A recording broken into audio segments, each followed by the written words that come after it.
आता जी लोकसभा निवडणूक आहे त्याच्यामध्ये उभा राहण्याचा एक निर्णय घेतला आहे. या ठिकाणी आता जन्मभूमीमध्ये दर्शन घेतलं आणि उभा राहण्याचा ते एक उद्देश सांगतो. महाराष्ट्रभरमध्ये या आपल्या मतदारसंघामध्ये फिरत असताना शेतकरी माझ्याकडे आले, त्यांच्या मी भेटी घेतल्या. त्याच्यानंतर दररोज माझ्याकडे गाड्या येऊ लागल्या शेतकऱ्याच्या. "दत्त साहेब तुम्ही काय करा, यावेळेस तुम्ही लोकसभा निवडणुकीमध्ये उभं राहा." मी म्हटलं कशामुळं? तर ते म्हणले, "काय व्हायलंय की आमच्या सोयाबीनला भाव नाही, कापसाला भाव नाही." म्हणजे असं सगळे शेतकऱ्याचे प्रश्न लोकसभेमध्ये संसदेत मांडायला कोणी तयार नाही. तर तुम्ही जर गेला तर आमचे प्रश्न मांडू शकता. कारण की तुम्ही आतापर्यंत आमची मदत करत आलात आणि या रूपाने जर मदत केली तर आणखीन फायदा होईल. असं ह्या दृष्टीने एक म्हणजे उभं राहण्याची तयारी ठेवली. ची जे येतं तर त्यांनाच उमेदवारी भेटणार आहे. त्याच्यानंतर आता मग एक नवीन चेहरा येणार आहे.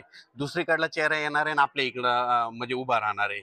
त्याच्यानंतर मग आपण असं जर झालं, तर आपण या निवडणुकीमध्ये निवडून येऊ शकतो. तर त्याचं कारण सांगतो, की काय झालं, की मी आता काय करणार आहे, की आता मी 3 नेत्यांची भेट घेणार आहे.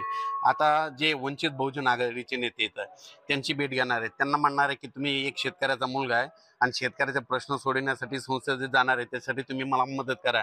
तर त्यांची एक भेट घेणार आहे. त्याच्यानंतर एम-आय-एमचे नेते येतात, त्यांची देखील मी भेट घेणार आहे. त्यांना म्हणणार आहे, की मला यावेळेस तुम्ही मदत करा. तुम्ही करू शकतात. कारण की हे खूप प्रश्न म्हणजे हे गंभीर प्रश्न म्हणजे कोणाचेच म्हणजे शेतकऱ्याचे असं कोणते प्रश्न सुटत नाहीत. म्हणून तुम्ही देखील मदत करा.